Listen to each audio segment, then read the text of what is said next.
সকালে উঠে বাজারে চলে গেছি।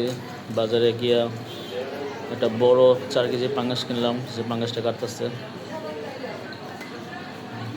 তারপরে একটা রুই কিনলাম 3 কেজি ওজনের, একটা কাতলা কিনলাম 4 কেজি ওজনের, তারপরে কই মাছ কিনলাম 2 কেজি। এই যে রুইটা কাটতেছে।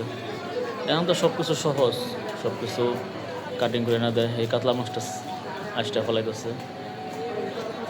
আগে তো দেখা গেছে যে কাতলা মাছটা কাটতেছে, আগে দেখা গেছে বাবা দাদারা বাজার করতো, তারপরে মা খালার আইডি ঘরে কাটতো।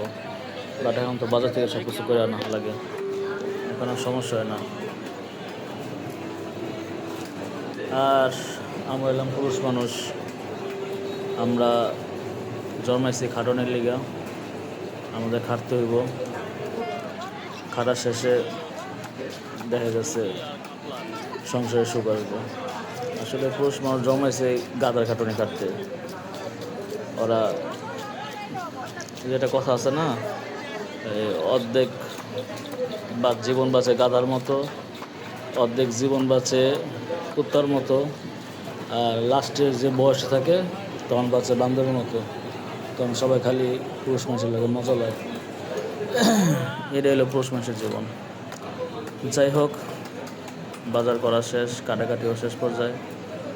এরপর আর কি, এখন নিয়ে বাসায় চলে যাম। সবাই ভালো থাকবেন। আজকের জন্য এই জায়গায় আল্লাহ হাফেজ।